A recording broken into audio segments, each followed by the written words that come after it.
Well, let me step back a moment and talk about the Roman Catholic understanding of grace, because I think this has crept into modern evangelicalism. So in medieval Roman Catholicism, grace was thought of as kind of like a form of spiritual Red Bull, like an energy drink. So our problem, it was thought, is that we are lazy. We ought to be holy, but we just can't be bothered. So the priest would tell us, you need to be holy, but we think, I just don't quite have the energy to do that. I can't really be bothered to be holy, even though I know that's what I should be for a holy God. And so what the priest would do is give sacraments, which would be like giving a form of spiritual Red Bull. So you feel all energized, and having that grace in you, you start having the energy to want to be holy. And so grace was seen as a thing that you fill up on and then deplete over time as you use it up. And you see this, for example, in the language that we used in prayers to Mary, Hail Mary, full of grace, because she was the one completely tanked with grace. Now, when the Reformers looked at that, they were saying, no, grace is not a thing that God gives us. There's not some thing called grace that God gives us. But this is exactly where evangelicals often fall down.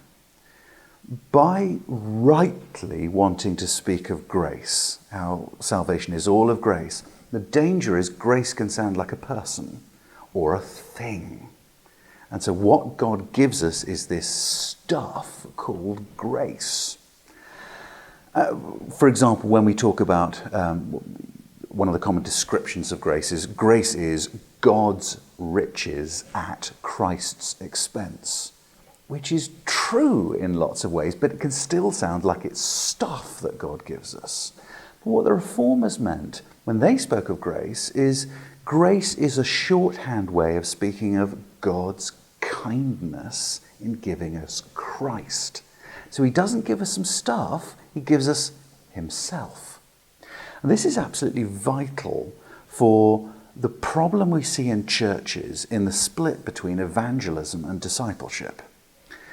So what we're seeing as a problem in churches is that people are hearing in evangelism, the gospel is about God's free grace, free salvation for sinners.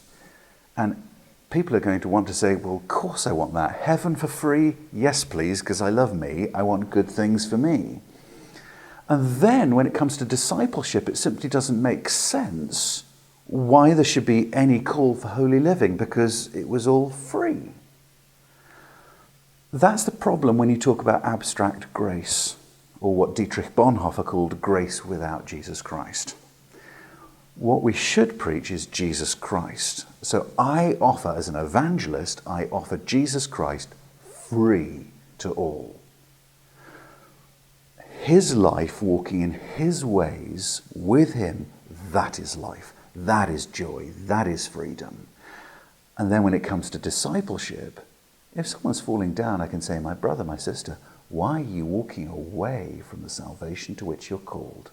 Grace isn't an abstract thing. It's God's kindness in giving us Jesus.